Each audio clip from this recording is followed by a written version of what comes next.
Contextualizando, Style Components é uma maneira nova de escrever CSS dentro de uma stack de JavaScript moderno, mais especificamente para ser utilizado com React e React Native, duas bibliotecas muito utilizadas para o desenvolvimento front-end e mobile. Ambos utilizam components, que são funções básicas em JavaScript que dividem em partes a interface do usuário, como botões, barra de navegação, um avatar, cabeçalho e etc., sendo que cada componente funciona de forma isolada, independente e é reutilizável, e ainda dá para controlar estados. Isso foi só o início. Para aprender como utilizar Style Components, quais são suas vantagens e desvantagens, fica aqui com a gente. Olá, CDF! Se você é novo por aqui, eu sou o Gabriel e esta linda mulher aqui do meu lado é a Vanessa.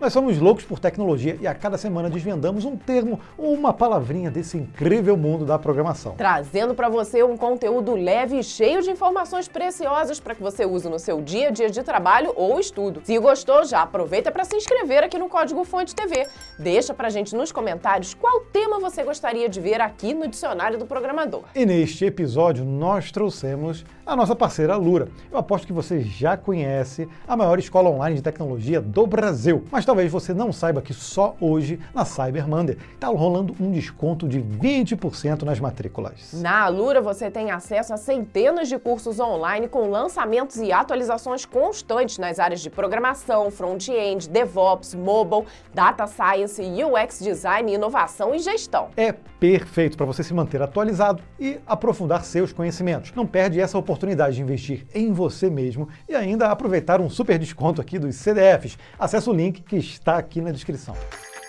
Para explicar de onde surgiu o Style Components, temos que voltar no tempo e rever alguns passos da evolução do CSS. Pode deixar que essa intro vai ser muito rapidinha. Se você ficar interessado em saber mais sobre os detalhes, é só acessar esse card aqui. Lá nos primórdios da web, quando o Gabriel já era denominado Webmaster, o CSS surgiu como uma forma de estilizar o HTML. Com ele é possível acessar os nós do DOM de forma rápida, para formatá-los e estilizá-los, sem a necessidade de utilizar a infinitas tags HTML para fazer isso. Por padrão, tudo que escrevemos em um arquivo CSS, quando é importado em uma aplicação, acaba gerando estilos globais. Ou seja, se a gente vai estilizar um parágrafo ou criar uma classe CSS, qualquer elemento HTML que estiver atribuído a essa tag ou classe será modificado. É claro que isso é importante, é utilizado, mas também começou a gerar alguns problemas. Ainda mais agora que temos aplicações web complexas em JavaScript que utilizam libs e frameworks como React, Vue ou Angular no processo de compilação dos projetos front-end. Por isso, outras formas de escrever CSS começaram a surgir, entre elas o CSS em JS, que é uma forma de fundir o CSS com o JavaScript. Chegamos assim ao Style Components. Viu como é que a nossa introdução foi bem resumida? Style Components permite que você escreva CSS dentro de arquivos de componentes, usando a mesma síntese já conhecida do CSS. Isso sem que seja preciso se preocupar com o nome das classes ou se a sua alteração de estilo vai afetar outras partes da aplicação. Que tal a gente já cair num código básico para você ver como isso funciona? Esse é o componente título. Ele está estilizando o H1, alterando o tamanho da fonte e a sua cor.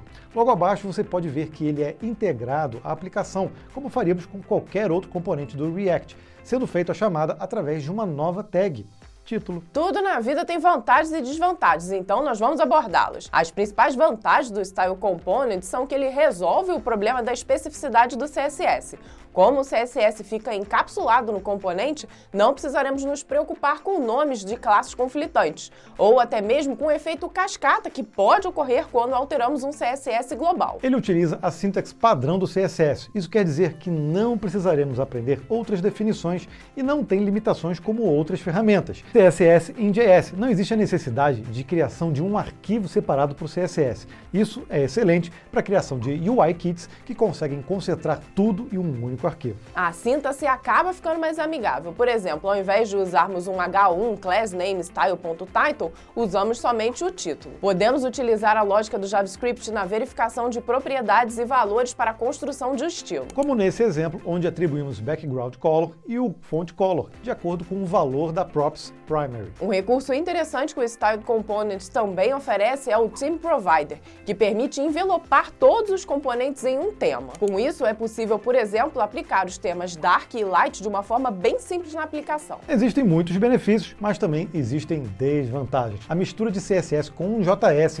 principalmente quando estamos começando a utilizar, causa estranheza. A leitura do código também fica complicada com relação à diferenciação dos componentes de estilo e os de componentes do React. Não é possível cachear o CSS, já que não existe um arquivo separado só com ele. A performance pode ser afetada, já que os Style Components são compilados em tempo de execução, sendo preciso que o navegador baixe e interprete o JavaScript antes de injetá-lo na página. Outra desvantagem é que não é tão trivial fazer debugging. O browser ainda vai continuar entendendo o CSS puro. Então existem algumas ferramentas, configurações adicionais que você tem que fazer para que o processo de debugging seja menos problemático. Que tal um exemplo para nos deliciarmos com código? Essa tela pertence a uma aplicação de troca de mensagem desenvolvida em React utilizando o Style Components. O Douglas Mateus, dev front-end da TOTS, é o responsável pela criação do front-end desse projeto. Nós já aproveitamos para deixar nosso muito obrigado ao Douglas por ter nos ajudado com o código desse exemplo. No projeto, cada um dos componentes está muito bem separado e organizado, utilizando a metodologia Atomic Design. A propósito, se você não conhece Atomic Design e gostaria de se aprofundar,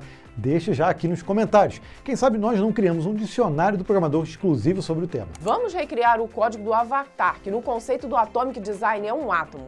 Ele vai ser criado através de dois arquivos, o Style.js e o Index.js. No Style.js, vamos importar o Style Components e criar a constante image, que define o CSS do avatar, atribuindo as propriedades width e height, de acordo com o tamanho recebido. Border Radius, que nesse caso utiliza a imagem como um círculo, e cursor sendo definida como pointer. Tudo isso utilizando template literals através do JavaScript e atribuindo estilos com o CSS padrão. Já no arquivo Index.js, iremos importar e utilizar a estilização que criamos, deixando assim o componente avatar prontinho para ser utilizado no projeto. Ele, em conjunto com outros componentes, serão utilizados para a construção de componente header, que por sua vez também será incorporado a outro componente, ou seja, estamos utilizando o alinhamento de componentes para a construção do layout da aplicação. É o que chamamos também de composição. Para você que ficou interessado, vamos deixar aqui na descrição do vídeo o link para o GitHub desse projeto. Assim você poderá recriá-lo e aprender uma forma muito organizada de trabalhar com componentes no React. O Style Components tem alguns concorrentes, sendo o mais conhecido o CSS Modules, que não utiliza a abordagem CSS em JS. O CSS Modules é um arquivo CSS no qual todos os nomes de classes e nomes de animações têm um escopo local por padrão. Com ele, o código da estilização continua separado e é possível utilizar ferramentas como, por exemplo, o SCSS, Less, PostCSS e StyleLint na criação do CSS. Com uma concorrência um pouco mais direta, utilizando o CSS em JS, podemos citar o Emotion, o Radium, JSS, o Aphrodite e, entre outros, o Stitches, uma biblioteca onde escrevemos o CSS usando a syntax Object Style. Para amassar a sua curiosidade, através desse exemplo, é possível perceber a diferença do código do Style Components e do Stitches. A pergunta que vale R$1 milhão é: qual das abordagens deve ser utilizada, CSS em JS ou CSS Modules? E como de costume, não existe um certo ou errado. Ambas terão vantagens e desvantagens. Por isso, o ideal é conhecer bem o projeto e fazer a escolha em conjunto com o time. Agora, por exemplo, se a ideia é criar e manter uma biblioteca UI, o Style Components apresenta vantagens, pois cada componente vai estar ali em um único arquivo, facilitando a exportação e reutilização. Agora, se você e a equipe preferem ir direto para o CSS puro, o CSS Modules vai ser a melhor opção. Conta pra gente se você já tem experiência com algum deles e, se quiser, podemos até fazer um dicionário explorando mais o CSS Modules ou até o Emotion ou o Stitches. Então, muito obrigado por você ficar até aqui. Não vá embora antes de ver a nossa indicação depois do vídeo, ok? Tchau! Tchau, tchau! Iríamos deixar aqui do lado com a indicação o vídeo do React ou do React Native. Mas pensamos bem e chegamos à conclusão de que se você está interessado em Style Components, é um sinal de que você já deve conhecer os dois. Por isso, nós vamos deixar aqui do lado o vídeo do Vue.js, um dos grandes concorrentes do React.js. Espero que você goste.